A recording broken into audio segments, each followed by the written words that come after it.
Hey guys, welcome back to Skyline Stroll. So I recently mentioned that I started working full time, and I gotta admit it's been quite an adjustment. I'm not disliking it or anything. In fact, I actually like my job for the first time ever.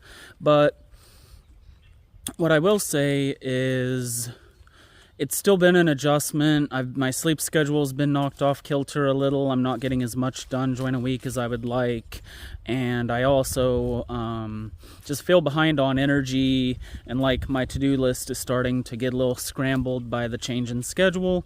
And so this week I put some focus into um,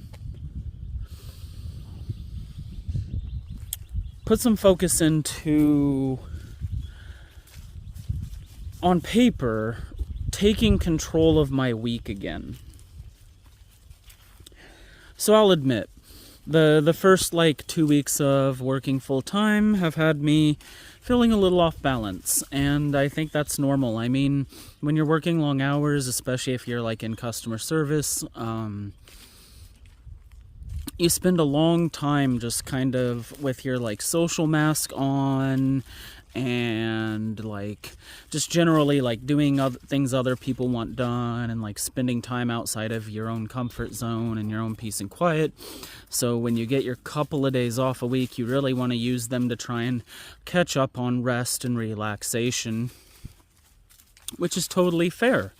And so part of my plan actually was to figure out how to best make sure that in a week I get lots of rest and relaxation, and that my to-do list doesn't struggle, and that I can maintain the full-time hours, because let's be honest, you need to work to get by for the most part. So first things first, I tried to take account of when throughout a day my hours were most relevant. I pretty consistently work noon to 8 p.m. So that means I have the first half of the day to get things done, relax a little, play some video games, go for a walk. And so I kind of reviewed that and realized, all right, when I get home, I fall into the pattern of feeling like my day was kind of taken away from me.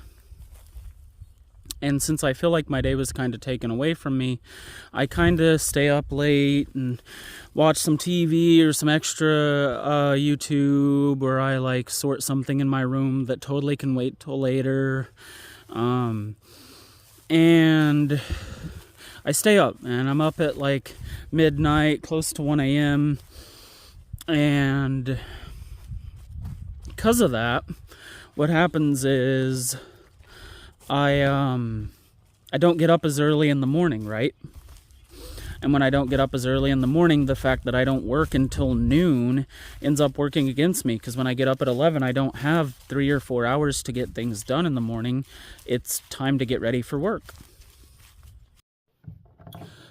So yeah, I noticed my new job was very, very sedentary, and because it is a very sedentary job, I noticed my energy was probably going to be off whack throughout a week. I was used to going on lots of walks, getting some stretching in, some exercise when I was working more part-time, and I work around the yard, on the chicken coop, firewood, whatever.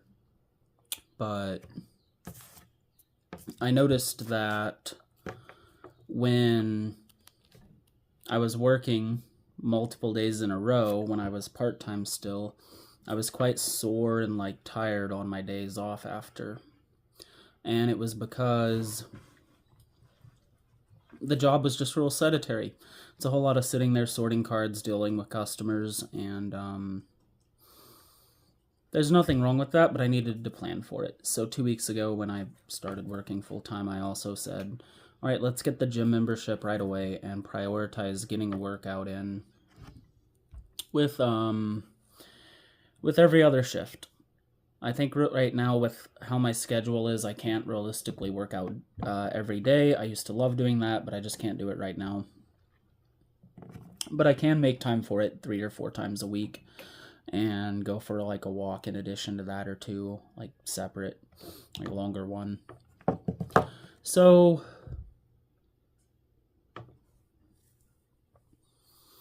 I think that was a good choice. I had to miss a workout due to car issues last week, but I otherwise was pretty well on top of it. And I did notice on the days where I worked out, my energy was just better at work, my mood was better at work. I felt less sore and less like I needed to get up and stretch all the time and like, oh, I've just been sitting here for so long, my back felt better. My energy and mood both felt better. And so I think that was a wise idea, and I knew that from the fact that every other time I've had a full-time job, I've had to work out to balance it out. Even the more active full-time jobs. All right, so back to the whole time management and sleep thing as well. Once I get to the point where I'm balancing my energy levels throughout the day in spite of the new, more sedentary lifestyle, I can get back to bed at a decent hour. Once I start doing that, I get up more in the morning and then can retake the part of my to-do list that isn't getting done on a regular basis. And I mean, the nice thing about the to-do list is it's a record of what I am ignoring and what I'm still doing in spite of it. This last week I was quite proud of myself. I managed to get quite a bit of productive things done. Joined the week, in spite of the fact that I worked all week, I got quite a bit done. Got my room all cleaned up. I got eBay taken care of real well. I got like laundry and firewood done. I could go on, but the point is I did a good job last week, but I was feeling very tired come Sunday. And so I'm like planning a bit of rebalancing right now.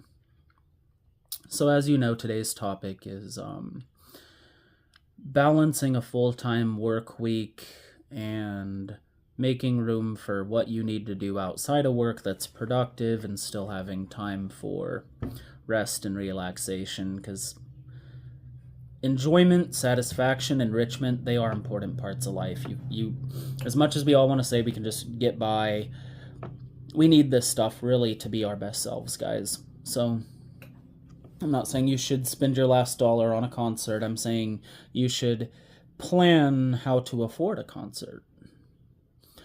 And don't let those vacation days roll over. Use them. Use them. Use them. Even if your boss is going to be upset, use them. When you're not at work, I realize that some people with certain jobs obviously just can't apply this advice because of the type of work they do, but try to put some distance between you and your job.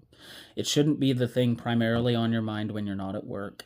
And honestly, you shouldn't be like sitting there on your phone, like talking to coworkers and answering problems and stuff unless your job just absolutely demands it. I really do think people get so tied up in their work that they let that follow them home, and it ruins their free time just as much as it ruins their work day. So I think leaving it at the door is super important. If we can separate our home from our personal life a little bit, we can create a boundary of peace between it and the fact that every day is a damn grind, right? You go home to like recover and like actually use the fact that your home is better than your work environment, hopefully, to help you confront the work day and get through it. So if you let it follow you home, if you spend all day complaining to your roommate or partner or whoever else about what happened at work, then it won. It like followed you home and kept serving punches after work hours. It won. Whoever wanted to step on your toes that day, they had their way with your toes. Sorry. Wow, that sounds terrible. That sounds terrible, and I'm not editing it out because it's kind of funny. So, toes aside, I think another thing to consider is understanding that your job is not your identity, especially here in the States. So many people, it's like, oh, I'm this career. It's like, well, the first thing you do is ask someone, what do you do for a living? Our hobbies can be a much more valid part of who we are. We can be like a person who's all about our family life. Maybe our career is just like a peddly job to help make money to take care of the fact that we're really involved with like a family or something. There's way more to life than your job, right? And also at the same time, like, you gotta earn your keep to live life. I think that's a concept lost on some people because we don't really live in a world that generates natural scarcity anymore. People are like, well, why can't I just have it? It's like, because that just isn't how the world works. People get things based off the amount of effort they put in. Kind of lame. Yeah, I would love to just wake up one day and like, oh, $1 billion. That's awesome. Great. I'm so glad that is just here for me. But the truth of the matter is, the more effort you put into something, the more elbow grease you put into something, the more that something's going to give you back. And the less effort you put into things in general, the less effort is going to be put into you by things. So understand that we do like earn our slice of the world. And yeah, the world is messed up right now. I realize that like you kind of look at this mindset and then you look at the fact that rent is like $3,000 and you think to yourself, are you sure? I have been working hard. What do you mean we get back what? Yeah. Yeah, the world is in a rough spot right now. That's true. Try to think of new plan of attack to help you get where you want. Chances are, like, the traditional stream of income just isn't going to get you where you want to be right now. You're going to need multiple, and they're not as easy to find and out there as everyone online would like to tell you they are. Because everyone in every direction, check out this course, go get this cryptocurrency, this and that. To make steady and consistent money is harder than that. You're going to have to actually like network and put consistent effort in and do something on a platform like every day. If you want to make money through Twitch or whatnot, or even here, you're going to have to do it every day. And you're going to have to get better at it. You're not just going to be able to do the same thing every day. You should be looking at acquiring skills that make you a more desirable hiring applicant more than you should be focused on just making the most money you can. If you're just focused on getting the highest pay for the least work, you're going to keep getting these shit for brain jobs. And so you gotta like go get a skill. And I'm not just talking. I'm not saying like go get on like a course. I'm saying like pick up a trade. Get really into cooking. Figure out how to monetize your hobby. Go nuts with photography, right? Whatever it is, just make an attempt at monetizing it and see how it goes. And I'll tell you, a whole lot of people online are going to tell you what to do with your money. The truth of the matter is, what you need to do with your money is just be stingy with it. Because one of the things that sucks in a bad work environment, my work environment ain't bad, so let me specify that, but this still kind of comes up, is you can afford to set boundaries better in the work environment with coworkers and management if you are in a position where you can leave, and like if they know like personal details about you, that maybe your resume isn't the best, or that you feel like you can't get another job, they're going to try and convince you of that even, right? And if you actually feel that way, they hold this power dynamic where they can push on you, and if you feel like you can't go anywhere, you're not like, oh, well, if you're going to act like that, I'll just go work over here. If you have the ability to do that, you hold a lot more healthy boundaries as an option in a work environment, and that comes directly from having harder and harder to get skills. Be it digital or with your hands or with like communication, whatever it is, whatever skill it is you possess, you have to hone it and acquire new versions of it and figure out how to make it applicable to life. If your skill isn't applicable to life, then you might want to look for another skill. Don't look at what you learned as a waste of time. Just find another skill to learn on top of it. And then you have 2 skills, and one of them is useless, and you can make it a fun party trick. And if it's a useful skill, great. We have 1 useful skill. Let's go make another. And the point is, I think the thing we get lost in is with our time off. We do this 40-plus hour work week, and we focus so much on our time off on recuperating and like catching up on rest. And yeah, that stuff is super important. I made sure to plan that into my plan of attack for making sure I adjust well to the change in hours. And at the same time, if you know you really just don't like your job and need to replace it, chances are if you get off work and just kick up your feet and watch TV for 8 hours and then go to bed and didn't do even a single job application that day, well, I don't know what to tell you. No wonder you're going to hate tomorrow. You're going to go back to that same job that you already know you hate. If you know that you hate it, say, okay, I understand we need some time to decompress from a long day of work, but let's spend an hour networking and applying and seeing what we can find.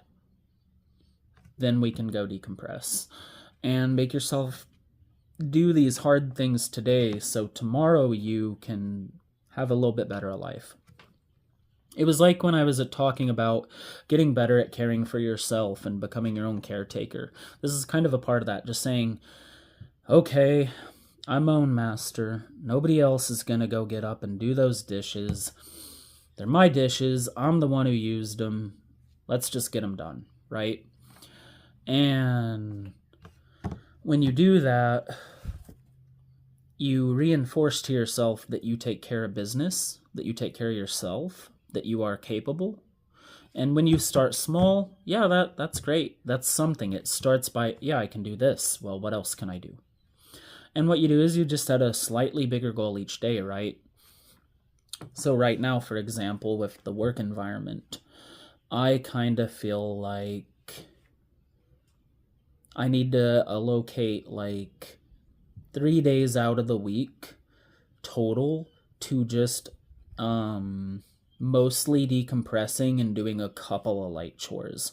So like my 2 days off, if I have something big I gotta go do, I'll go do it, but those will be my primary relaxing days. And then on one of the days off that I don't go to the gym, I'll spend a good chunk of the morning mostly focused on like quiet and relaxing. I'll get a good stretch in, give me a nice quiet morning walk, and that should give me enough balancing time by planning that amount of time to relax into my life.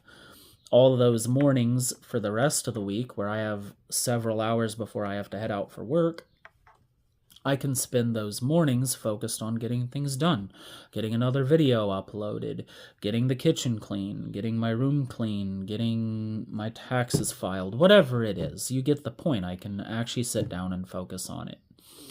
And that's because my brain knows, well, tomorrow's the designated rest day. We're grinding today. Okay, yeah, it sucks. Get at it and just tell yourself, tomorrow we'll kick our feet up.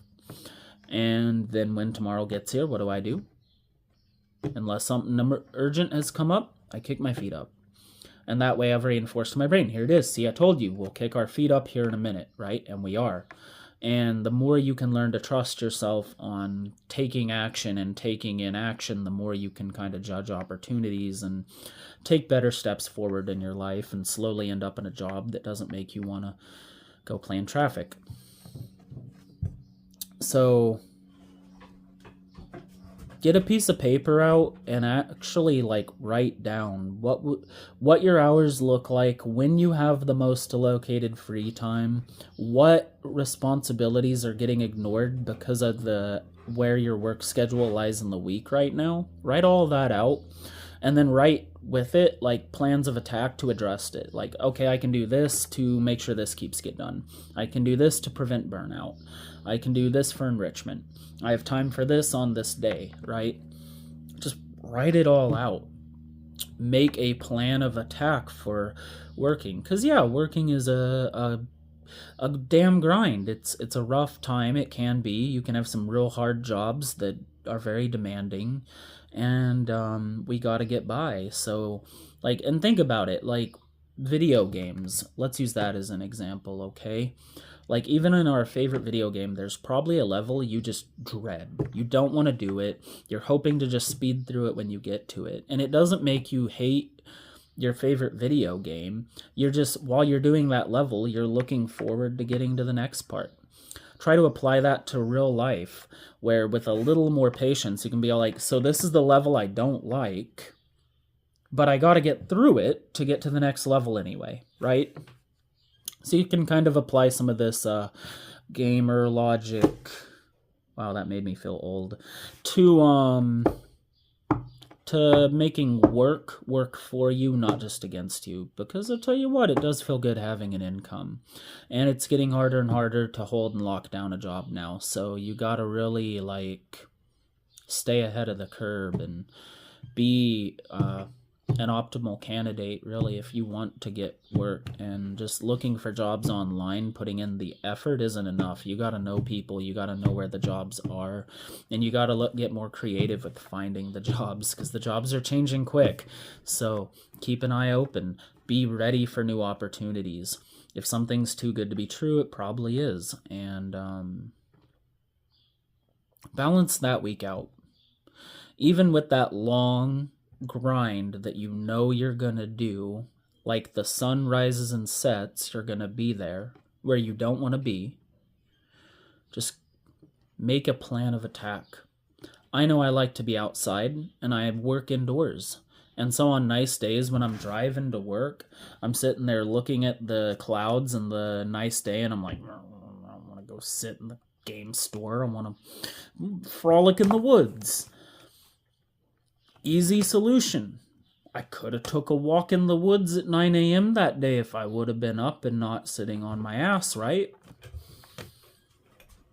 So the next time I work, and it's going to be a nice day, tomorrow, what I'm going to do is just get up bright and early and get that morning stroll instead of... Because recently I've been getting the evening stroll to, like, decompress right after work, but I think maybe a morning stroll will let me kind of enjoy the weather that I've been missing, because spring is so pretty, and it's here, and I'm indoors, like, every day. So I want to find a window to get to the parks, one, for upcoming videos, and two, just because I like the parks. And two, I gotta balance it out. And you do too. Like, we all need to balance this work-life thing, because I know so many people who are successful in their career or just job, depending on who they are, right? And then are not really successful in any other aspect of life. And I don't know if I'd want to be them. Yeah, they got more money than me. Yeah, they got more career stability than me. When I think about their contents of a week outside of work, I don't get thrilled. And I'm like, I don't know if I'd want to be that person. So I think work-life balance, as much as it's kind of evil here in the States, I think it is important to plan. Like, genuinely plan it. Don't just go into it like, oh yeah, I gotta go, so I'll grind and I'll just try and, like, get to the next day. Like, if you go into it with the mindset of I'll just get to the next day, that's what you're gonna do. You're gonna drag yourself to the next day.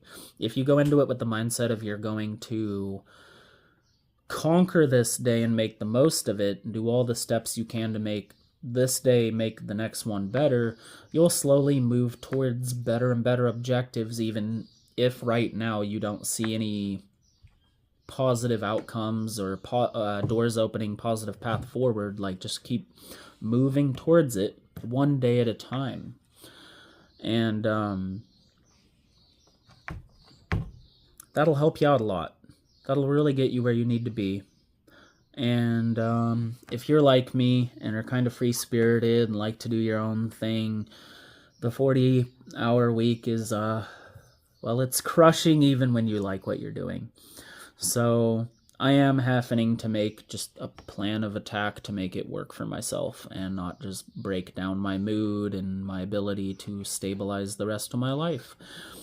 So I've written that out. That's what I spent most of my morning on. And I'm going to implement it throughout the rest of this week and the coming week. And at the end of the March, this is the only March apparently. At the end of March, I'll review it and see how it did to help me make the most of my new schedule and routine. And I'll tweak it accordingly. And I'll probably do a video then talking about how that went for me and, like, what I implemented, how those went, and then what I changed at that time. In the meantime, we've got ourselves a nice little 20-plus minute video here just talking about balance in the workplace, and boundaries in the workplace, and some mental health tips for working in general. And I think I'm going to wrap it up here. Thank you for tuning in to this episode of Skyline Stroll. I hope I'm getting a little better at this talking to the camera thing, like actually. And in the comments, tell me some things you would like to hear me talk about. I think I have a pretty unique approach to how I look at things. So if you got something you want me to talk about, just let me know in the comments. And if it looks good, I might make a video on it. And if not, I'll just keep making stuff from the list I've got wrote out for myself. So if you made it to the end, thank you so much for watching. And hopefully I'll be back here in a couple of days with another silly topic and my thoughts on it and what have you. In the meantime, have a lovely day. Don't forget to spend some time outside, and I'll see you in the next Skyline Stroll.